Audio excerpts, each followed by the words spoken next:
You want to live a life on fire and on mission. You want to be filled with such conviction and drive that you stop caring about what anyone thinks. You want to face each day alive, authentic, and fully present in every moment. With your wife, with your kids, on the street, at work. You want to bring yourself to the table and to stop bringing the watered-down, nice, what everyone wants version of you. You want that self to be a man who is burning in passion for Jesus, unafraid to bring his kingdom to anyone in your path, no matter what it costs you. You want to love the one in front of you without fear, without needing love back, and without reserve. You want to husband well. You want to father well. You want to shepherd your life well. You want to be a safe pillar for anybody around you.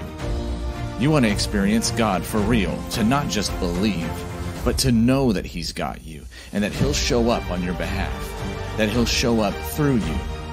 You want to get to the end of your race and say, yep, I gave it everything. Jesus, you know I'm all in. And you want to know just how to get there. Welcome to Man Warrior King. I'm your host, Matt Halleck. Congratulations. You're among the violent taking the kingdom by force. You're among the chosen answering the call to rise above yourself. You're in the forge being stripped down and strengthened, and you will rise stronger, solid, unshakable. You are a man. You're a warrior. You are a king. So good morning, gentlemen. This is Matt Halleck coming at you with another episode of the Man Warrior King podcast.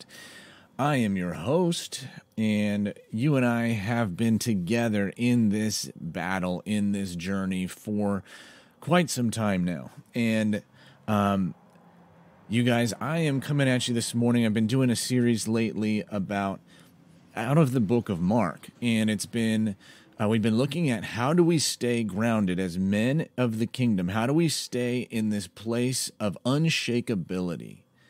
How do we stay focused on our mission when everything else around us presents opposition?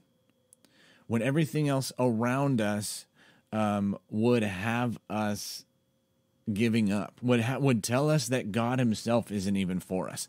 And we've seen how Jesus sets this example for us because he was affirmed by the Spirit of God, by the Father, by the voice of God speaking to him from heaven. And immediately afterwards, he was driven into the wilderness. Immediately afterwards, he started facing all this opposition, even from his own family and people who were trying to get him to stop.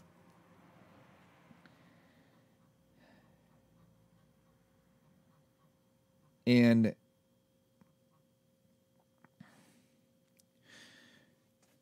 I am afraid, gentlemen. I fear that we might just be too weak.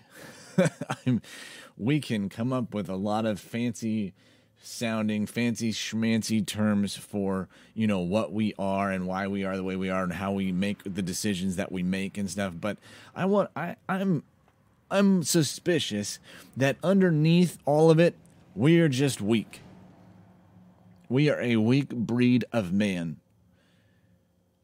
And I'm sorry to say it, but I think we might even be weaker than a good portion of men who aren't in the church, who don't have the Spirit. And my question is why? That should not be the way it is. But when we are on a path, when we are walking a path, we sometimes, or always, or at least often, we get derailed at the first, second, or third sign of trouble. I coach high schoolers in college entrance and things like that. And one of the points that I make to them is this now it's becoming cliche, probably pretty overused, but this notion that we don't see success or results when we give up. And we can tend to give up well before we have a shot at actually seeing success. And I talked to them about the example, this is the part that's often overused now, of Thomas Edison inventing the light bulb. And I don't even know the specific historical details. I just know that it took him somewhere around 1,000 tries. And he probably should have given up at try number 100. Let alone 900. Let alone 999. He probably should have given up, but he didn't. And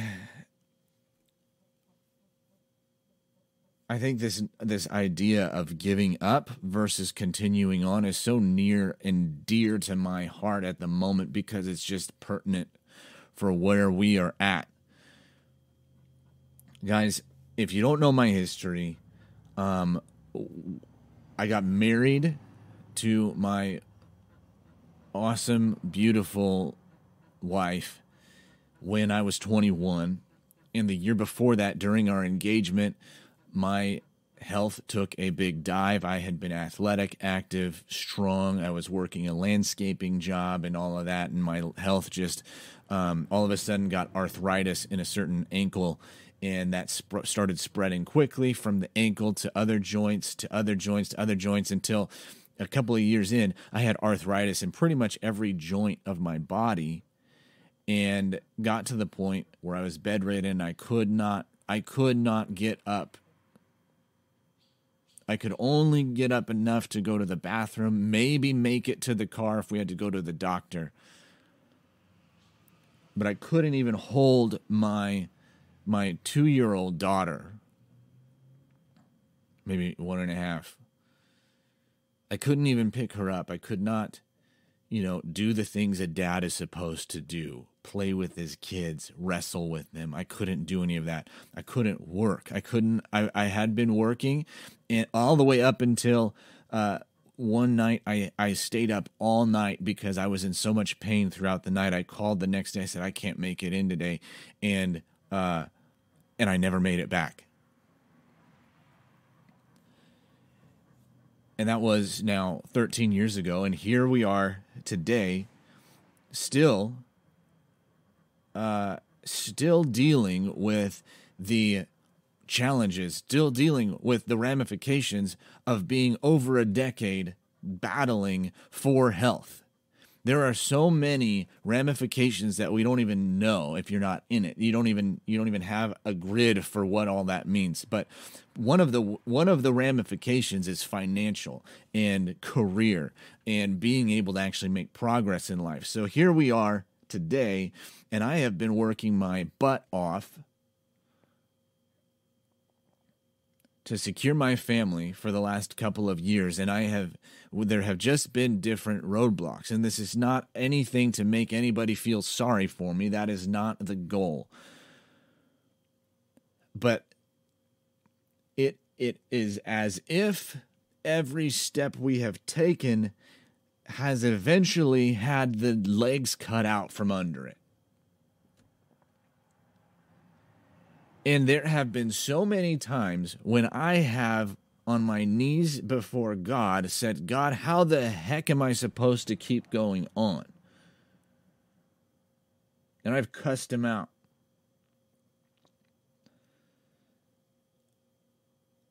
And I've reasoned with him, and I've said, God, you have these promises that aren't true in my life.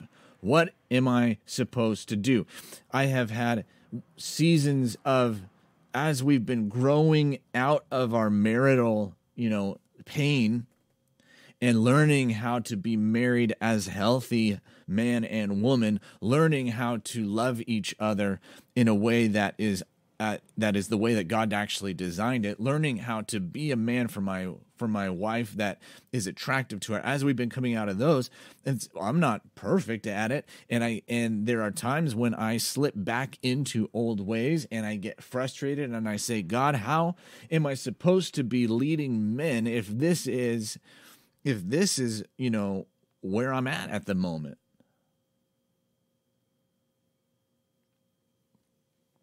And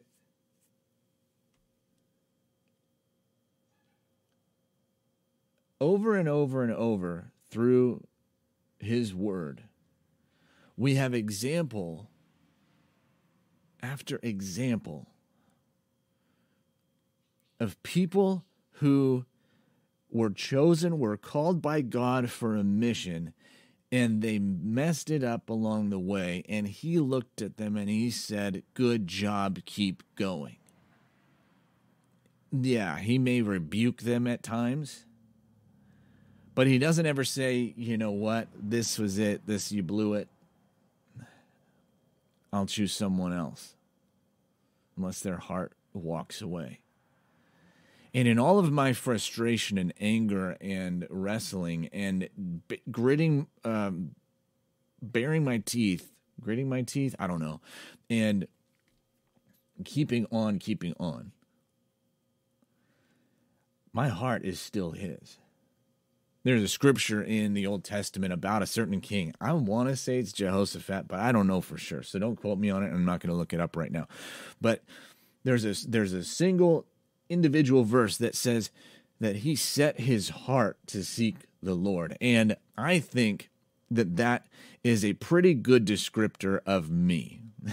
And I'm not trying to brag or anything like that, but I think that that's an accurate descriptor for me, that in the middle, in the ups and downs, in the trials that keep on hammering, like Paul, we have been buffeted over and over and over again. My heart has been set to seek the Lord. And I have set it to seek him in season and out of season. And that lately even, that doesn't mean that I'm always dedicating the 4 hours of my day to him and praying to him, though there is no excuse for not setting aside time to be with the Lord, because I believe that our entire existence, our entire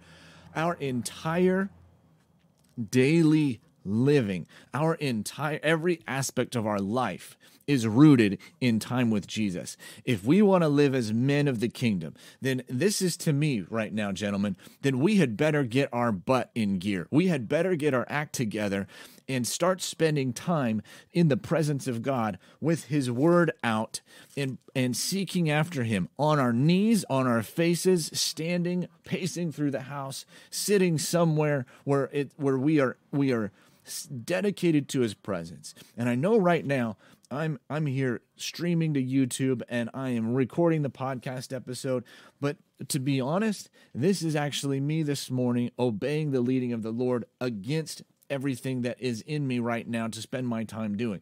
Because when I woke up this morning, I immediately had work and income on my mind, and I even started doing the things that were that, and I wasn't actually starting my day with Jesus. And it's not that you have to start your day with him.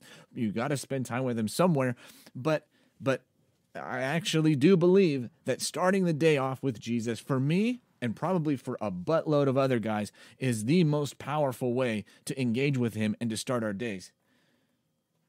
But when I am faced, guys, and I'm just being honest, when I have been faced with the threat of non-income in recent days, the time with the Lord has gone on the back burner, and that is not okay. And so me sitting here right now is answering the invitation that he gave to me in the house this morning. I'm in my laundry room / office right now, but I'm sitting here recording this because he said, "Matt, go record a podcast episode." And I said, "What do you want me to talk about?" And he said, "Talk about Mark 4, which we haven't even gotten to yet." And so here I am, and this is a sacrifice which is pleasing to the Lord. And it's a contrite heart, which is pleasing to the Lord. And I wonder, does anybody else out there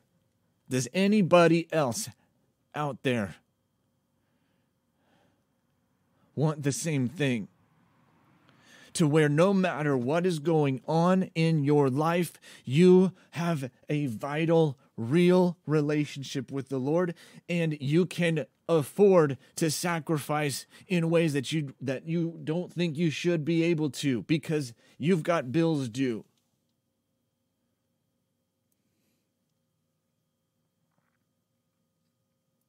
Mark 4 says that Jesus began to teach beside the sea, and a very large crowd gathered about him. So he got into a boat, and he sat in it on the sea, and the whole crowd was beside the sea on the land. And he was teaching them many things in parables, and in his teaching he said to them, "Listen, behold, a sower went out to sow, and as he sowed, some seed fell along the path, and the birds came and devoured it.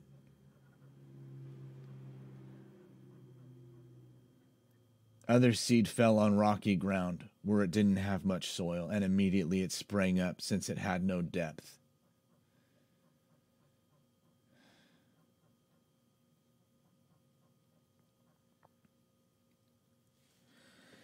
In other Gospels, other versions of this story, Jesus actually explicitly says the seed is the word of the gospel, of the gospel of the kingdom, even. It's this truth of kingdom life. And it's my opinion, and it's the opinion of Man Warrior King, that the kingdom runs in our DNA.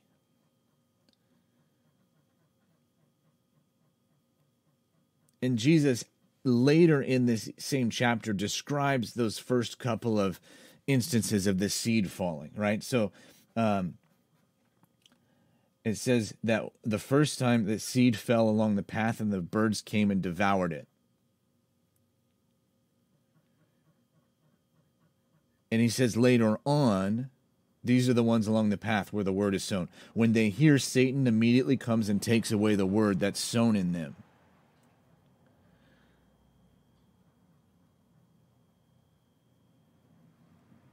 And we seem to think, well, that's not me because I believe Jesus. I'm not under the grip of Satan. But I'm telling you right now, and I'm telling myself right now, we are under the grip of Satan if we think like he does. It's not that we are stuck there because Jesus has freed us, but when we think a certain way, when we choose to entertain thoughts in our minds, we are choosing where we put our allegiance. When we think according to demonic thought, we are declaring, I align myself with you right now,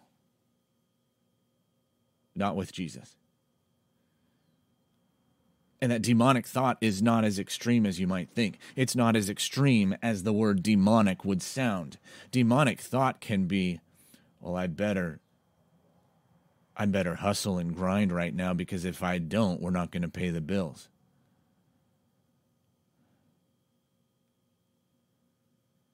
So I don't have capacity to do much of anything else. I can't be very joyful. I can't smile because I need to take care of this crap.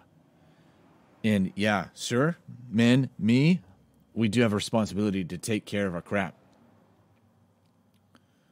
But we also have a privilege and the honor and the opportunity to take care of our crap the kingdom way. And I'm sorry, but the kingdom thinking has to be rooted in the word, which says that if we seek first his kingdom and his righteousness, all these other things that we worry about are going to be added to us. It says that unless the Lord builds the house, the man labors in vain who tries to build it at all. And it says in that same scripture, in that same psalm, that it's useless to stay up late and rise early, toiling away. Not that it's bad to stay up late and to rise early, but to do so in this spirit of toiling. And it says because he gives his beloved rest. Jesus says don't worry about anything. So whenever we entertain even these thoughts of worry that feel normal, when we entertain these thoughts of I've got to hustle and grind because if I don't, we're screwed, that feel normal, we're thinking demonically.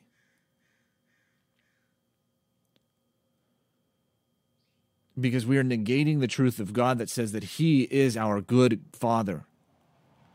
And it says that if anybody asks for me a fish or bread, will I give them a snake or a stone? No, I delight in giving good gifts to my children, and I delight in giving good gifts to you.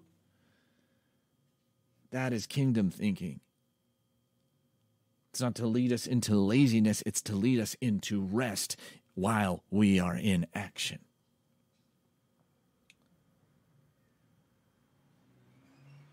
And then Jesus says, other seed fell on rocky ground where it didn't have much soil, and immediately it sprang up since it had no depth of soil.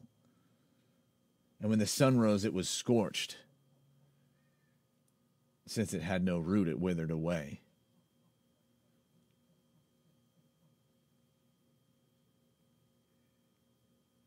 And he says, these are the ones sown on rocky ground, the ones who, when they heard the word, immediately receive it with joy. And they have no root in themselves, but endure for a while. Then when tribulation or persecution arises on account of the word, immediately they fall away.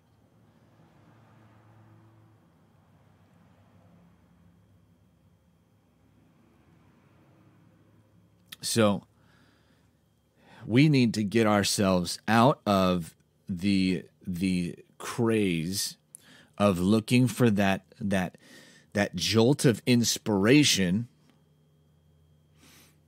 that will somehow give us the motivation, give us the feelings that we've been looking for that are going to start to carry us through the life change that we are desperate for. But Jesus is saying here, listen, careful. Because you receive the word with joy for a moment, but you're not letting it take root.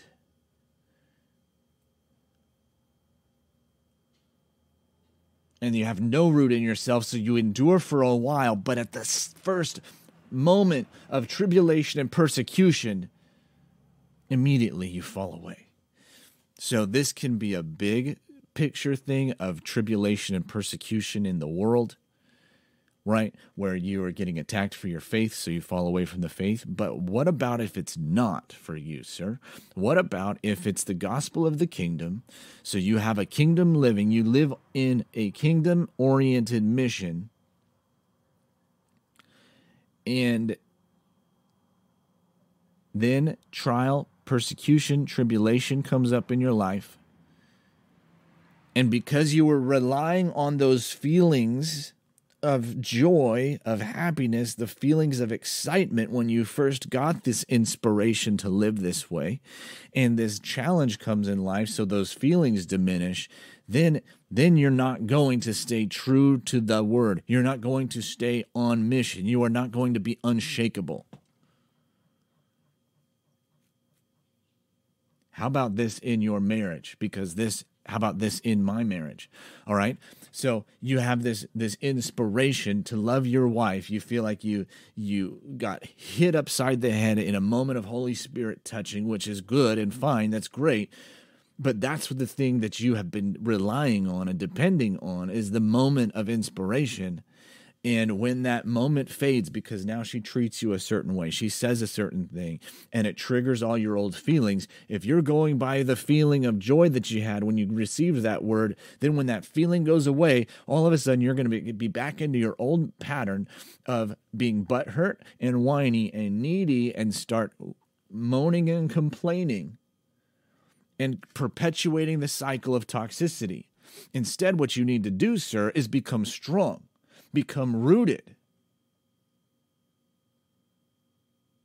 Send your roots deep so that when the storm comes, when the sun comes out and scorches you and threatens to burn you up, you manifest the truth of Jeremiah 17, which says that if any man trusts in the Lord, he is like a tree planted by the waters, and his leaf is always green, and he bears fruit in season and out of season, in seasons that are healthy and in seasons of drought. That is the man that you become. And you stay strong in your gospel, in the gospel of the kingdom. You stay strong in your kingdom DNA so that when your wife says a thing or acts away or seems cold for even a few days or whatever, or maybe longer, you have become so committed and so captivated in that commitment by the Son of Jesus, by the Son who is Jesus, then you don't get shaken. Then there are others who are sown among thorns, and those are those who hear the word, but the cares of the world and the deceitfulness of riches and the desires of other things enter in and choke it. And I'm so sorry, Jesus, because that has been me. And even before the deliverance and the circumstances come, I want to just acknowledge that I have lived according to that. And the desires of the world, the deceitfulness of riches and the desires of other things. And I'm not even extreme, like I just want to live, extravagantly selfish and all of that stuff and think that my well-being is in riches. But I'm just looking at the riches enough to secure my family. I want to do more than survive. I would like to thrive. But even that cannot take over so that it animates my countenance, so that it has more power over how I am than the gospel, than Jesus, than the presence of the Spirit. And how about you, guys? How about you? Let's go back to marriage. Have you ever compromised, even in your marriage, on who you are, on your convictions, because of the promise of sex?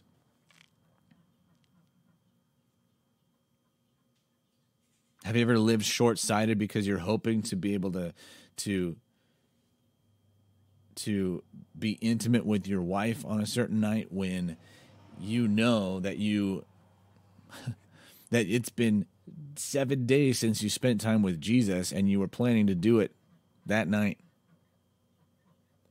Or you needed to stay up later to do a certain element of the mission that God has given you to do. Or how about this? You start getting all weird and goofy, trying to, be grabby of your wife's attention. And all of a sudden you're acting like a little boy trying to get her attention so that you can have sex that evening, instead of just staying strong and confident and being okay within yourself whether you get to or not. Is that familiar to anybody?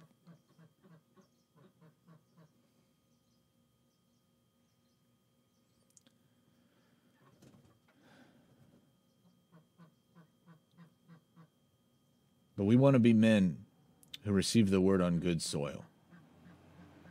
We accept it. We bear fruit. We get rooted. We're not swayed. We stay on mission.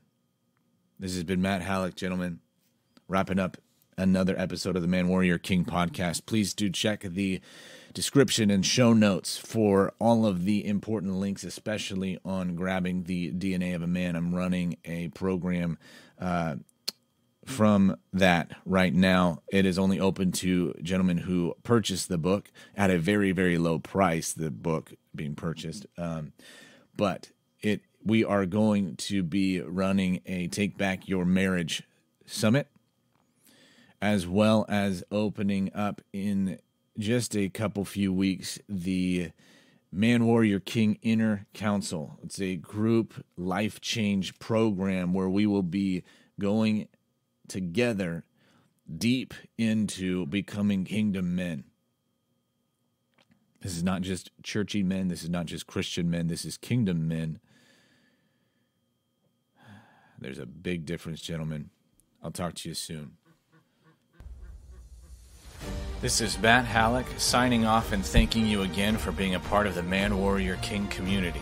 If you want more, head over to manwarriorking.com. And please remember to take just a couple seconds to subscribe on iTunes and to leave a 5-star rating and a review so that more and more men can join us as we become awesome. You are a kingdom man. Go out, take more ground, push back darkness. Remember, you bring value into your home, your work, and your circle. You are not a taker, you are a giver. Abundance is your atmosphere.